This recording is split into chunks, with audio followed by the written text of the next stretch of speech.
The night before my wedding was supposed to be quiet. Not happy quiet. Not excited quiet. Just, still. The kind of stillness that comes after months of chaos. After seating charts, fittings, family arguments, and that constant question everyone kept asking me, "Are you nervous?" I was alone in my apartment. The dress hung on the closet door like a ghost wrapped in white silk.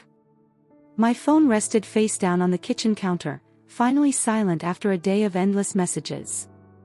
I remember thinking, this is it. The last night I'll ever be alone like this. That thought should have felt comforting. Instead, it felt heavy. Like something pressing down on my chest. I poured myself a glass of water, stood by the window, and watched the city lights flicker below. Cars moved. Lives continued. Somewhere out there, my fiancé was probably asleep, dreaming about tomorrow. About me.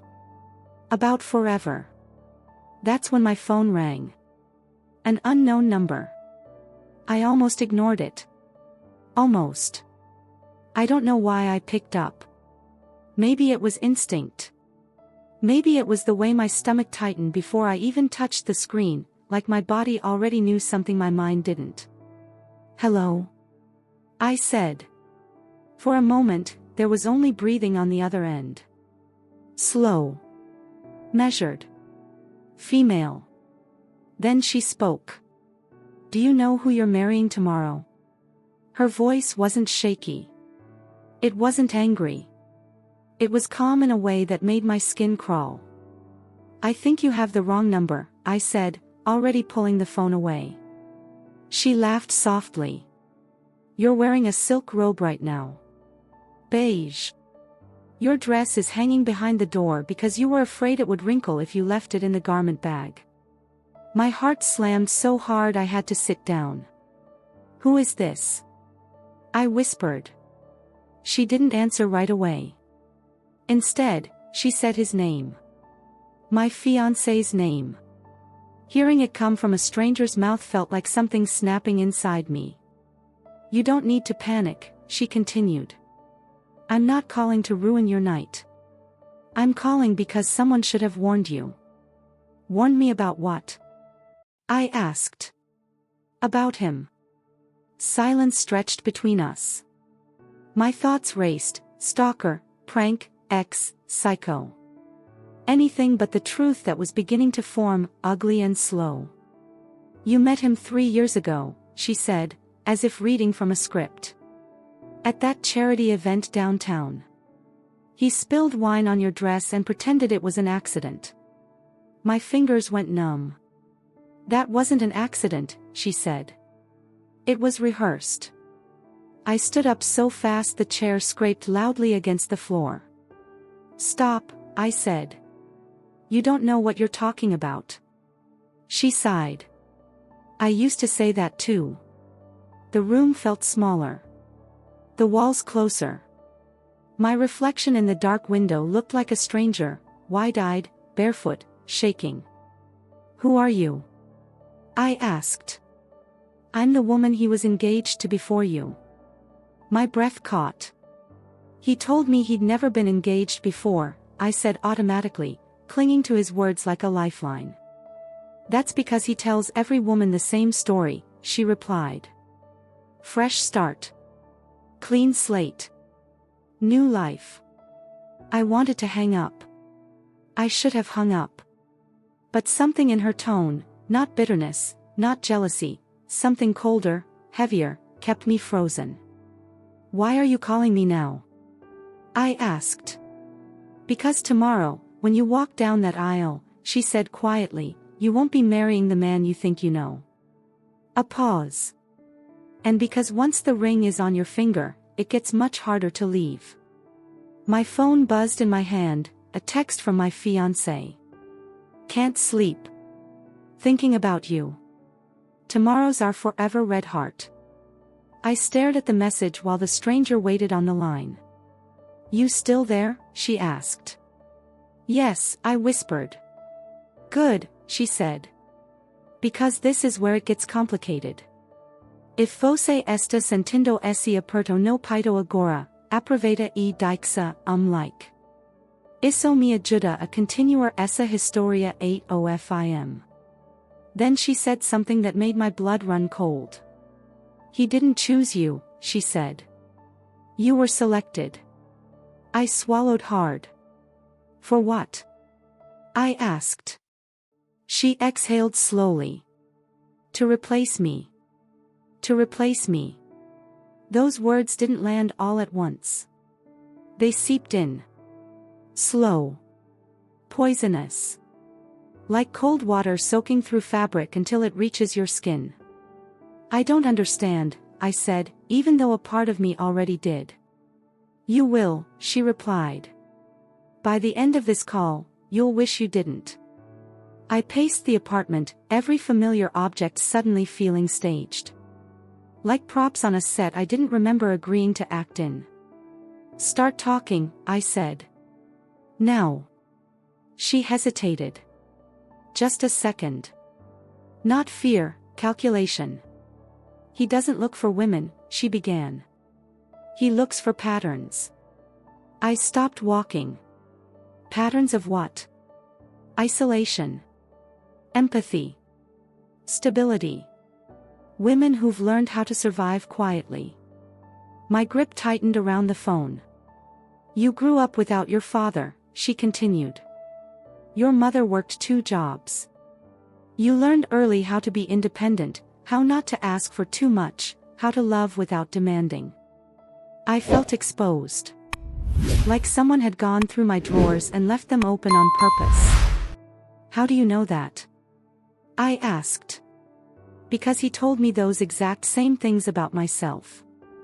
I sat on the edge of the bed, staring at the white sheets. Tomorrow night, they were supposed to smell like hotel soap and champagne and new beginnings. Did he hurt you? I asked. She didn't answer immediately. Instead, she said, do you remember the first time he made you cry? My throat tightened. It was early, I admitted. We weren't even official yet. He disappeared for 2 days, she said calmly. No explanation. Then came back apologetic. Said he was overwhelmed. Said he'd never felt this way about anyone. My eyes burned. Yes, I whispered. That wasn't anxiety, she said. That was a test. I felt sick. He needed to see how you'd respond to uncertainty. Whether you'd question him, or blame yourself. I remembered that night too clearly now. Me lying awake, rereading our last messages, wondering what I'd done wrong. And when he came back, she asked. I forgave him, I said. Exactly. The silence between us felt loud. Why are you doing this? I asked again, softer now. Because I didn't get this call, she said. And I wish someone had loved me enough to make it. I closed my eyes. Did you leave him? I asked. A bitter laugh escaped her. He left me, she said. The same way he'll leave you. Or worse. What does that mean? I asked. She inhaled sharply. He doesn't walk away when things get hard, she said. He walks away when you stop being useful. My phone buzzed again. Another message from him. Did you get my last text?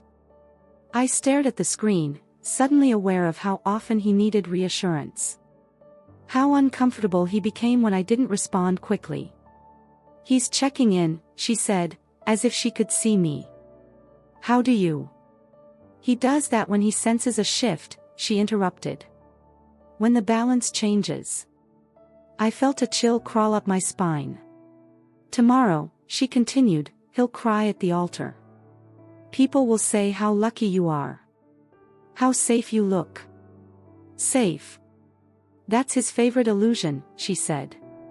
Safety. I thought about all the times friends had told me how calm he was. How grounded. How lucky I was to have found a man who wasn't dramatic. What happened after you got engaged?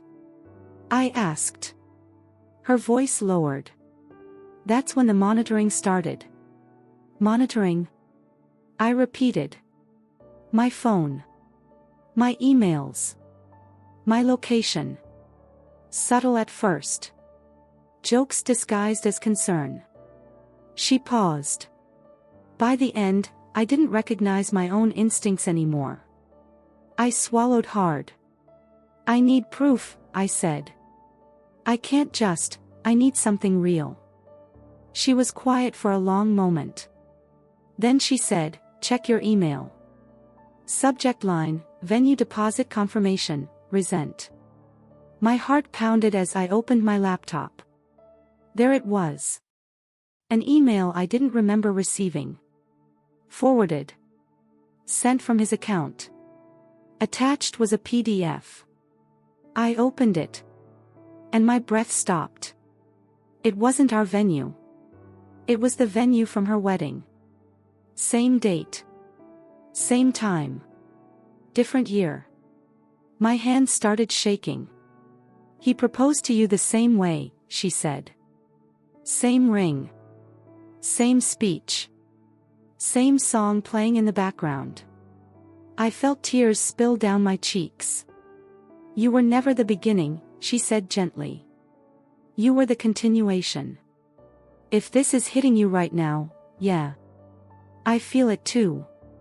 Diksa, like. Fika kamigo. Then she said the sentence that shattered what little certainty I had left. And the worst part. I wiped my face with the back of my hand. What? I asked. He knows I'm calling you. My blood ran cold. How? I whispered. Because, she said, her voice barely audible now. He's sitting next to me. He's sitting next to me. For a moment, I couldn't hear anything else. Not the hum of the refrigerator. Not the distant traffic. Not even my own breathing. That's not funny, I said finally, my voice barely holding together. I'm not joking, she replied. My legs gave out. I slid down until my back hit the wall, phone pressed hard against my ear like it was the only thing anchoring me to reality. You said he left you, I whispered. He did, she said. Physically. A pause. But he never really lets go. I tried to picture it, him, calm and composed, sitting beside this woman I'd never met. Watching her. Listening to my voice. My stomach twisted violently. Put him on the phone, I said. She laughed softly again. Not amused. Tired. He won't talk, she said. He likes to listen. Especially when women are confused. My chest burned. Why are you with him? I demanded. Because, she said slowly, I never stopped being useful. I closed my eyes, images flashing through my mind, his gentle touch, his reassuring smile, the way he always seemed to know when I needed comfort. Is he hearing me right now? I asked. Yes. I swallowed. Good, I said. Then he should hear this. I straightened my back against the wall, forcing strength into my voice. You lied to me, I said clearly. About who you were. About your past. About everything. There was silence on the line. Then, a sound. A quiet exhale. Not hers. Him. My breath hitched. He doesn't like it when you sound confident, she whispered. That's new for you. Tell him to say something, I said. He won't, she repeated. Because silence is his shield. If he doesn't speak, he doesn't have to lie. My hands were ice cold. What does he want from me? I asked. She hesitated longer this time. He wants what he always wants, she said. A woman who will carry his life without questioning it. What does that mean? It means your career slowly becomes optional, she said. It means your friends start feeling toxic. It means your world gets smaller while his stays exactly the same. I thought about the job offer I'd turned down last year. The friends I hadn't seen in months. The way he'd frowned when I talked about traveling alone. Red flags I'd painted beige. Why are you warning me now? I asked. Why not sooner? Because tonight, she said, is the last night you still belong to yourself. My phone vibrated again in my hand. This time, it wasn't a text. It was a call. His name lit up the screen. Incoming. My heart felt like it might tear through my ribs. He's calling you, she said calmly. He's tired of waiting.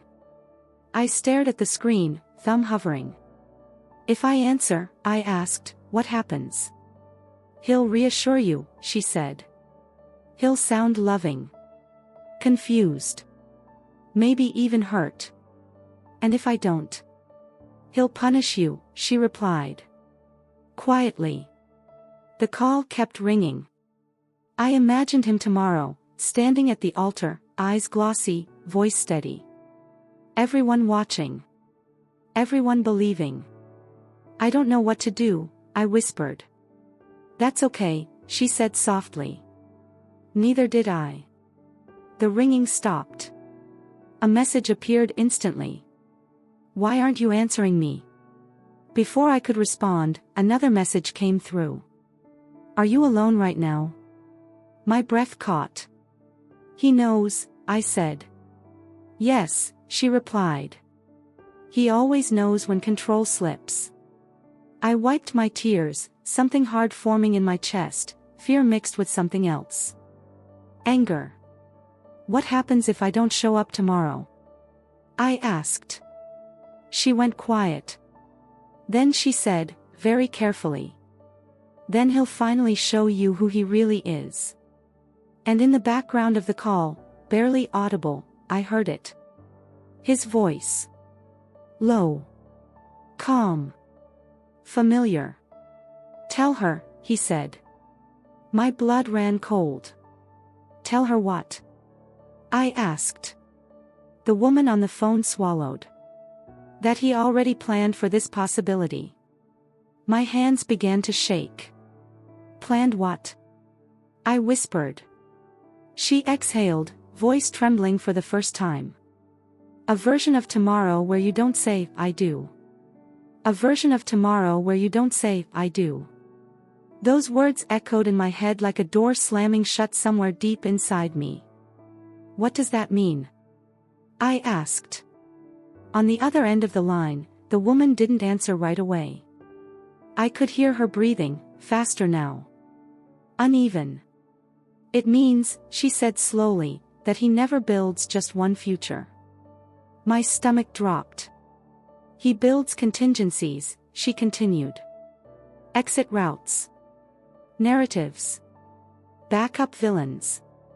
Villains? I repeated. Yes, she said. Someone always has to be blamed when things don't go according to plan. The apartment felt too quiet. I suddenly became aware of every sound, the click of the clock, the distant siren outside, my own pulse pounding in my ears. He's very good at stories, she said. At making people believe he's the wounded one. I thought about his parents. How his mother always talked about how sensitive he was. How easily hurt. How misunderstood. If I disappear tomorrow, I said, what story does he tell? She exhaled sharply. That you panicked, she replied. That you were unstable. That you weren't ready for commitment. My chest tightened. And people will believe him, she added. Because he's been preparing them for that version of you for months. A chill ran through me. I remembered little comments. Casual. Almost unnoticeable. She gets overwhelmed sometimes. She overthinks. I worry about her stress levels. Seeds. You see it now, don't you? She asked. Yes, I whispered. And if you confront him tonight, she continued. I don't think I should, I said.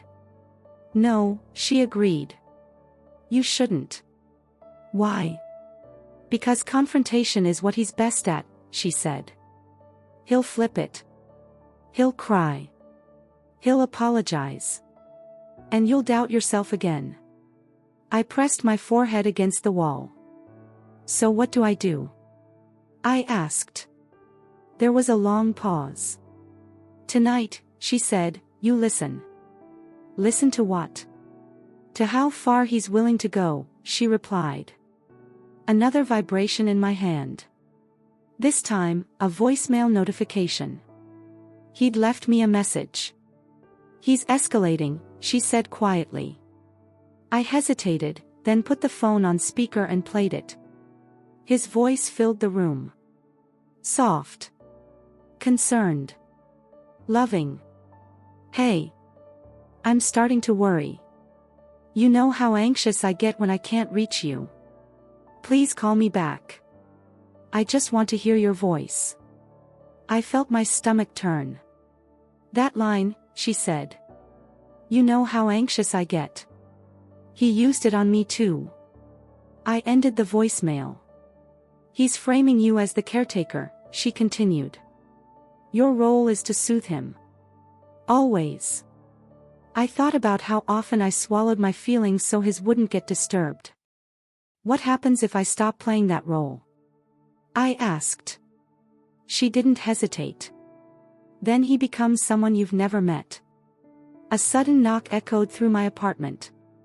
3 sharp knocks. I froze. Did you hear that? I whispered.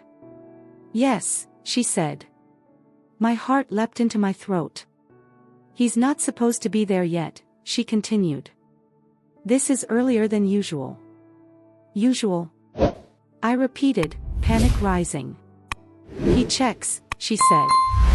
Especially when he feels uncertainty. The knocking came again. Louder.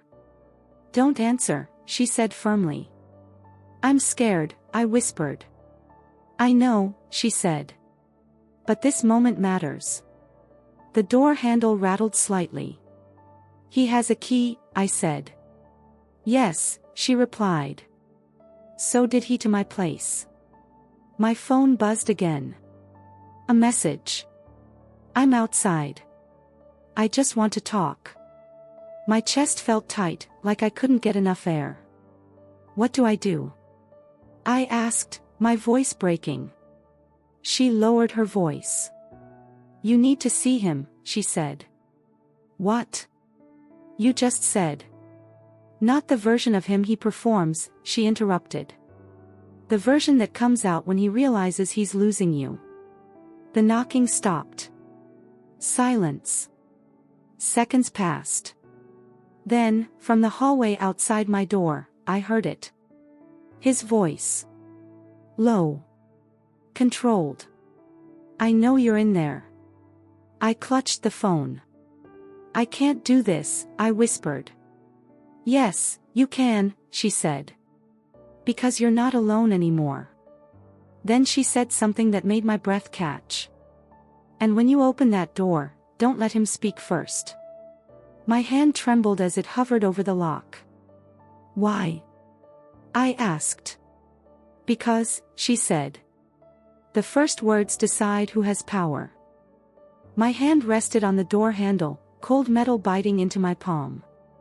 On the other side, I could hear him breathing. Not nervous. Not rushed.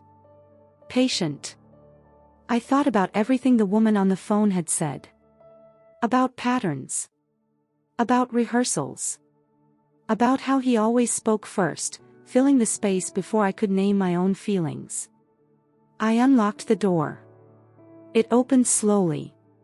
He stood there exactly as I'd imagined, relaxed posture, concerned eyes, hands open like he had nothing to hide. The man everyone trusted. Hey, he said softly. I raised my hand. No, I said. The word felt strange on my tongue. Heavy. Powerful. His eyebrows twitched for just a fraction of a second. I need you to listen, I continued. My voice shook, but I didn't stop. Don't interrupt me. Silence. He smiled gently. Of course. I'm just worried about you. Behind me, the woman stayed quiet on the line. I received a phone call tonight, I said. From someone who knows you very well. Something shifted in his eyes. Not fear. Recognition. Oh, he said. Calm. Curious. She told me about your other engagement, I continued. Same ring. Same venue. Same song. His smile didn't fade, it adjusted. I was going to tell you about that, he said smoothly. I just didn't know how. There's more, I said. I watched his face carefully now. She told me how you disappear to test people, I said. How you prepare narratives in case things go wrong. How you make women doubt their own instincts. His jaw tightened slightly. That's a very serious accusation, he said. I nodded. It is. He sighed, running a hand through his hair, the move that usually made my heart soften. I think someone is trying to sabotage us, he said gently. You know how people get when they're hurt. I felt it then. The pull. The familiar urge to comfort him. I clenched my fists. She's on the phone right now, I said. That did it. For the first time, his mask cracked. Not dramatically. Just enough. You should hang up, he said, voice still soft, but firmer now. This isn't healthy. Say her name, I replied. He blinked. Say her name, I repeated. If she means nothing, it should be easy. Silence stretched between us. The woman's voice came through the phone, low and steady. Say it, she said. His eyes flicked toward the phone. Then back to me. I don't owe her anything, he said. My life is with you now. That's not an answer, I said. The air felt thick. Okay, he said finally, exhaling. Yes. I was engaged before. I made mistakes. I was younger. I wasn't ready. You were 34, I said. Another flicker. She's unstable, he added quickly. She doesn't see things clearly. I laughed, a sharp, humorless sound that surprised even me. You said that about me, I said quietly. To your mother. Last month. His head snapped up. How would you? She warned me, I said. About the seeds you plant. His face hardened. You're really going to throw away everything we built because of one phone call, he asked. No, I replied. I'm finally seeing what it was built on. Something dark flashed behind his eyes. You're emotional, he said. This isn't you. I took a step back. This is me, I said. This is the part you didn't plan for. He straightened, dropping the softness. You're making a mistake, he said coldly. Behind me, the woman whispered, there it is. I met his gaze. I'm not marrying you tomorrow, I said. The words hung in the air, heavy and irreversible. For a second, he said nothing. Then he smiled. Not kindly. Not gently. Calculated. That's okay, he said. We can talk about this after the ceremony. My heart dropped. There won't be a ceremony, I said. He tilted his head. You don't get to cancel, he replied. Too many people are involved. I felt my blood run cold. What do you mean? I asked. He leaned in slightly, lowering his voice. I mean, he said. Tomorrow is happening. With or without your cooperation. With or without your cooperation. The words felt unreal, like something said in a movie, dramatic, exaggerated. But the way he said them. Flat. Certain. That's when I understood something fundamental. This wasn't a misunderstanding. This wasn't manipulation spiraling out of control. This was entitlement. I think you should leave, I said, my voice steadier than I felt. He looked around my apartment, slow and deliberate, like he was memorizing it. This is your stress talking, he replied. You've always struggled when things feel final. I'm asking you to leave, I repeated. He smiled again, small and pitying. You don't really mean that. Behind me, the woman on the phone inhaled sharply. He's anchoring you to a version of yourself that doubts, she whispered. I stepped back and opened the door wider. Leave, I said. He stared at me. Something passed between us, a silent calculation. Then, unexpectedly, he laughed. Soft. Amused. Okay, he said. I'll go. Relief flooded my chest so fast it made me dizzy. But it didn't last. He stepped closer instead. So you can calm down, he continued. So you can remember how much you love me. My pulse spiked. Step back, I said. He didn't. I've invested a lot in you, he said quietly. In us. I'm not an investment, I replied. He sighed, like I was exhausting him. Everything is an investment, he said. People just don't like admitting it. My phone vibrated in my hand. The woman spoke quickly now. You need to end this tonight, she said. Or he'll rewrite everything by morning. How? I whispered. Witnesses, she replied. You need witnesses. As if on cue, his phone buzzed. He glanced at it, frowning slightly. Everyone's already arriving tomorrow, he said casually. My family flew in. The venue is paid. The story is set. You care more about the story than me, I said. He looked genuinely surprised. That's not fair, he replied. The story is what protects you. I shook my head. No, I said. The story protects you. His jaw clenched. You think you're smarter than this, he said. But you're emotional. And emotions pass. I took a deep breath. I've called my sister, I lied. He stiffened. She's on her way, I added. Another lie. But his eyes flicked toward the hallway. Interesting. You don't need to involve other people, he said. This is private. That's exactly why I do, I replied. He stared at me, something cold and dangerous settling in his expression. You're trying to embarrass me, he said. No, I said. I'm trying to protect myself. For the first time, his voice rose. You're being dramatic. The word echoed in the small space. And just like that, the man everyone loved vanished. In his place stood someone sharp. Cornered. I sacrificed for you, he said. I chose you. I didn't ask to be chosen, I replied. I asked to be loved. Silence. Then he exhaled, smoothing his face again. Fine, he said. If you really want to do this, I'll make it easy. My stomach tightened. What does that mean? I asked. He looked at me, eyes steady. It means, he said. Tomorrow, everyone will know you left me.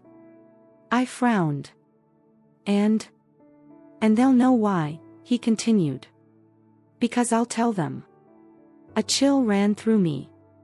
What will you tell them? I asked. He smiled faintly. That you're not well, he said. That I tried to help.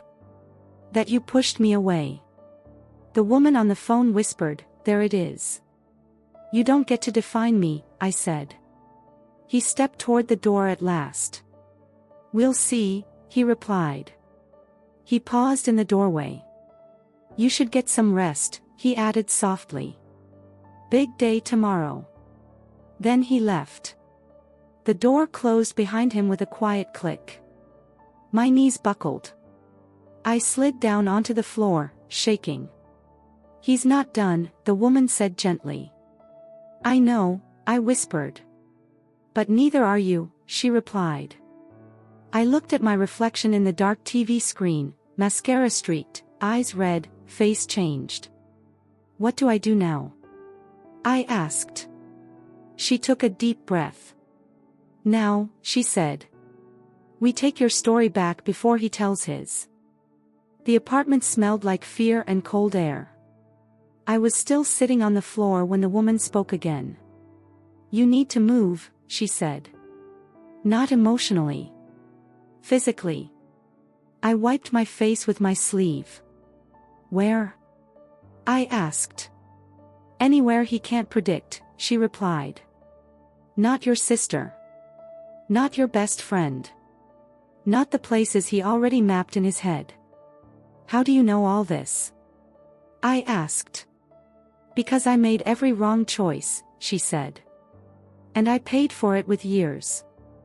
I stood slowly, legs unsteady. "He knows my routines," I said. "My job. My gym. My favorite coffee place." "Yes," she said. "Because familiarity is how he keeps control." I grabbed my keys, my wallet, my coat, movements frantic, clumsy. "What about tomorrow?" I asked. "Tomorrow is just a date," she replied. "Tonight is the moment." I paused. "Why are you helping me?" I asked again. "Really?" There was a long silence. Then she said, "Because you're the first one who listened." My throat tightened. "Did he hurt you?" I asked. "Yes," she said simply. "Not with his hands." I knew exactly what she meant. "He hollowed me out," she continued. "Until I couldn't tell which thoughts were mine." I stepped into the hallway, locking the door behind me. "Where are you now?" I asked. She hesitated. "In his apartment," she said. My heart skipped. "You're still there?" I whispered. "For now," she replied. "It's the safest place to watch him from." "That doesn't sound safe at all." "I know his patterns," she said. "He thinks I'm loyal. Useful. Invisible." I shuddered. "Listen to me," she said firmly. "You need to create proof." "Proof of what?" "Of who he is," she replied. "Before he rewrites tonight." I reached the elevator, pressing the button repeatedly. "How?" I asked. "You already have it," she said. "Messages. Emails. Voicemails. Patterns." The elevator doors opened. "And witnesses," she added. I stepped inside. "Who?" I asked. "People he didn't curate," she replied. "People he underestimated." The doors slid shut. My phone buzzed. A message from him. "I'm worried about you. Please come home." Home. I felt sick. "He's framing again," she said. I ignored the message. "Go somewhere public," she instructed. "Somewhere with cameras." I nodded, even though she couldn't see me. "Then what?" I asked. "Then," she said, "you send one message." "To who?" "To everyone," she replied. The elevator dinged. I stepped out into the night air, city lights buzzing like exposed nerves. "What message?" I asked. She inhaled deeply. "The truth," she said. "Before he edits it." My fingers trembled. "What if they don't believe me?" I asked. They don't have to, she replied. They just need to hesitate. I stopped on the sidewalk, cars rushing past. Okay, I said. Tell me exactly what to say. She spoke slowly, deliberately. You tell them, she said, that the wedding is postponed for your safety. My heart raced. And? I asked. And that you'll explain when you're safe, she continued. Not when you're pressured. I nodded. Do it now, she urged. I opened my phone, created a group, family, friends, vendors. My thumb hovered over the screen. This will change everything, I whispered. Yes, she said. That's the point. I hit send. The message disappeared into the void. Seconds passed. Then my phone exploded with notifications. Calls. Texts. Confusion. Fear surged. He's going to lose control, she said quietly. As if summoned, my phone rang. His name. Again. I declined. Immediately, another message came through. What did you do? My heart pounded. He sees it, I said. Yes, she replied. And now? She paused. Now he has to choose. Choose what? I asked. Which version of himself to show the world, she said. In the background of the call, I heard movement. Footsteps. A door opening. He's coming home, she whispered. My blood ran cold. To you or to me? I asked. She didn't answer right away. Then she said, very softly. That depends on who he thinks he can still control. That depends on who he thinks he can still control. Those words sat heavy in my chest. I kept walking, forcing my legs to move even though every instinct screamed to freeze. I entered a cafe that was still open, all glass windows and harsh white lights. Cameras in every corner. I sat where I could see the door. Good, she said. Stay visible. My phone buzzed non-stop on the table. I didn't look. Talk to me, I said. Tell me what's happening on your end. I heard her swallow. He just read your message, she said. I can tell by the way he's quiet. Silence, I was learning, was never peace with him. What does he look like? I asked. Still, she replied. That's the dangerous part. A chill slid down my spine. When he panics, he performs, she continued. When he's still, he's calculating. The barista glanced at me, concern flickering across her face. I forced a small smile. Listen carefully, the woman said. If he comes to you, he'll try to reclaim the narrative publicly. Tears. Apologies. Confusion. And if he goes to you? I asked. Then he'll punish me for losing control, she replied calmly. My stomach twisted. You should leave, I said. Get out of there.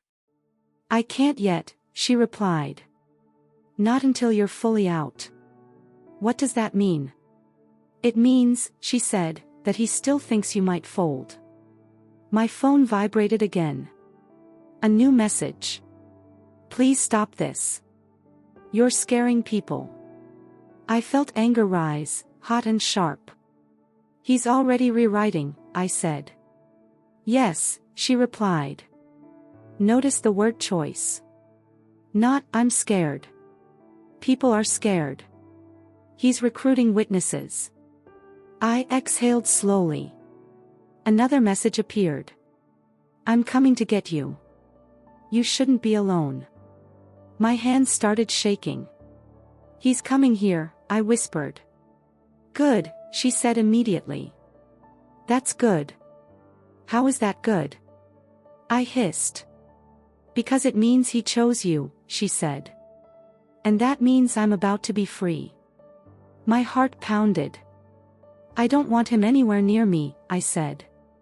You won't be alone, she replied. When he arrives, you do nothing. What? You let him speak, she said. For once. I frowned. You said the first words decide power. Tonight, she said, the power comes from witnesses. I scanned the cafe. Couples. A security guard near the door. Reflections in glass. What if he lies? I asked. He will, she said. That's the point. I heard it then. The door opening.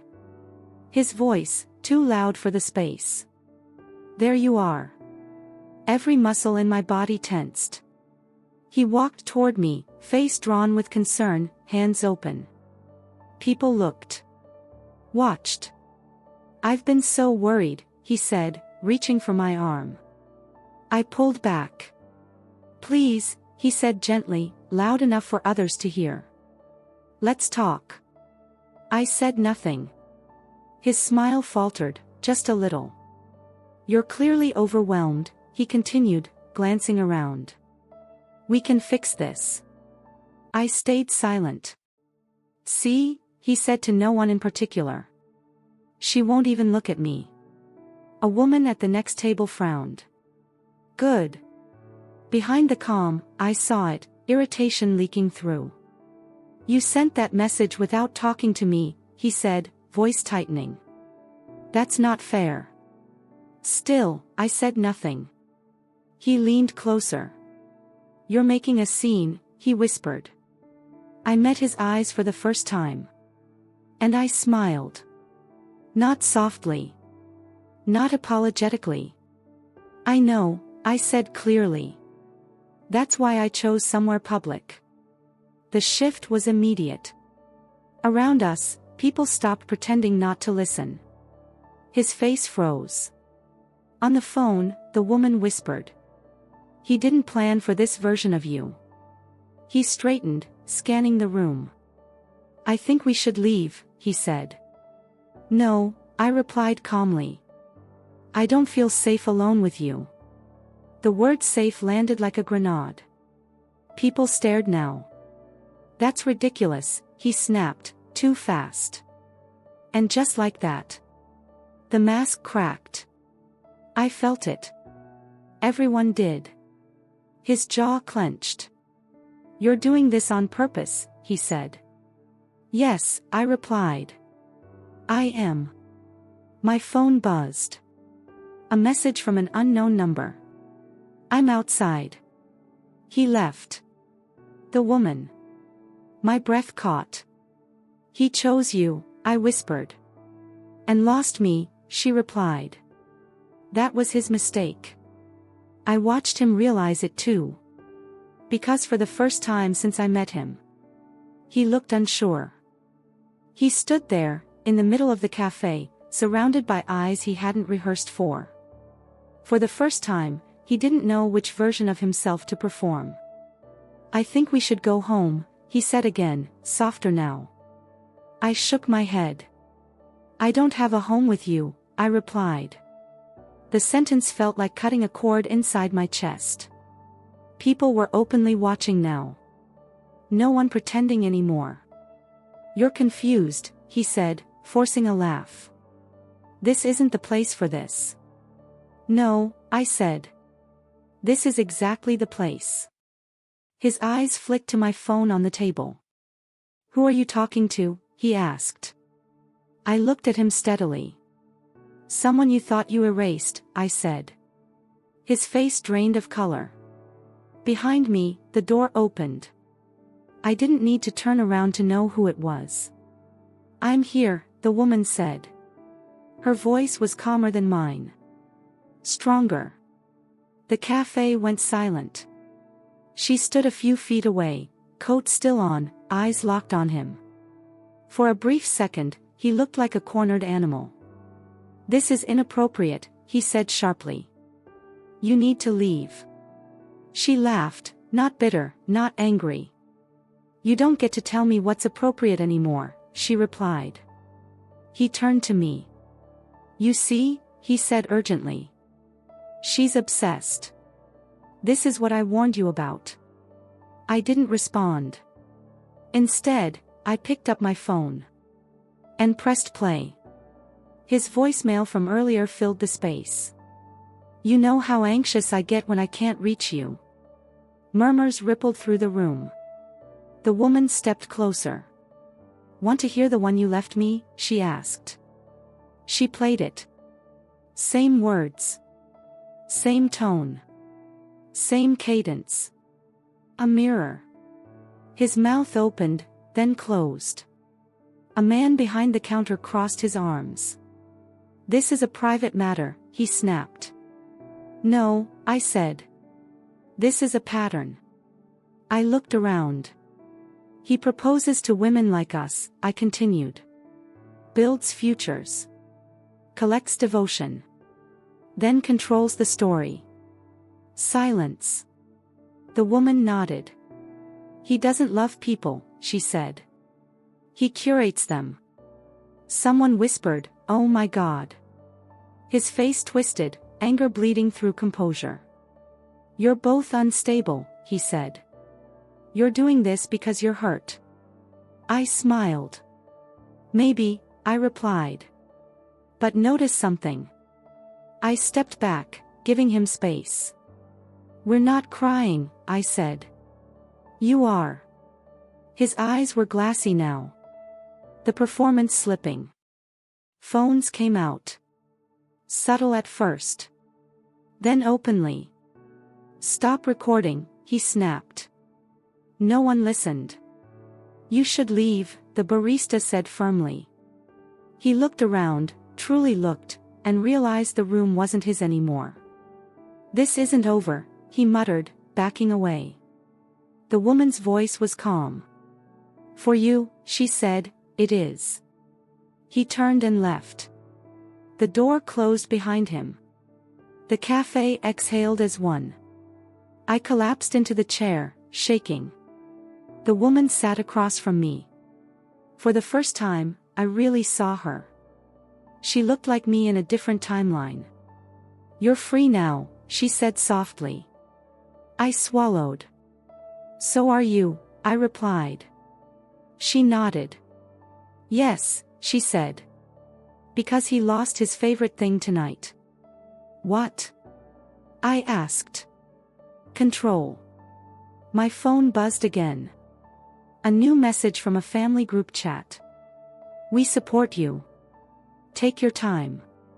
Tears blurred my vision. She reached across the table, squeezing my hand. Tomorrow, she said, you don't get married. I nodded. And the day after that? I asked. She smiled, real this time. You start telling your story without him in it. The morning after was quiet. Not the eerie quiet of denial. The honest kind. The kind that comes after truth finally lands.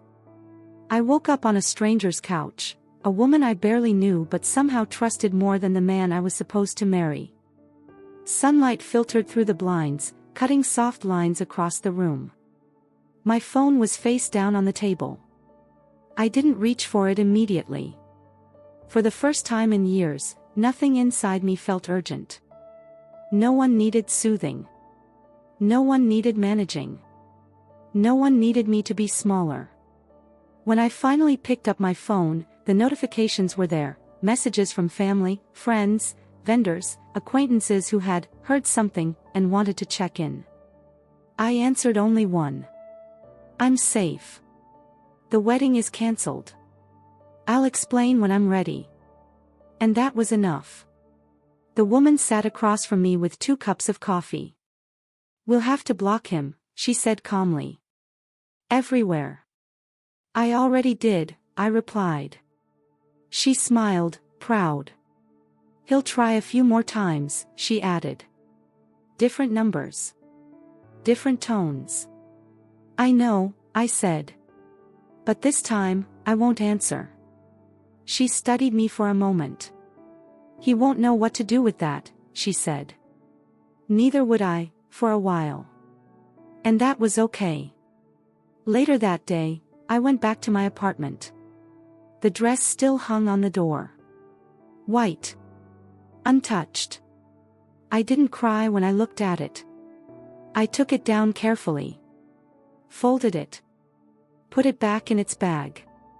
Not as a loss. As evidence. Evidence of the life I almost gave away. I thought about the woman who called me. About how close I came to becoming her, or worse, becoming someone who didn't even recognize herself anymore.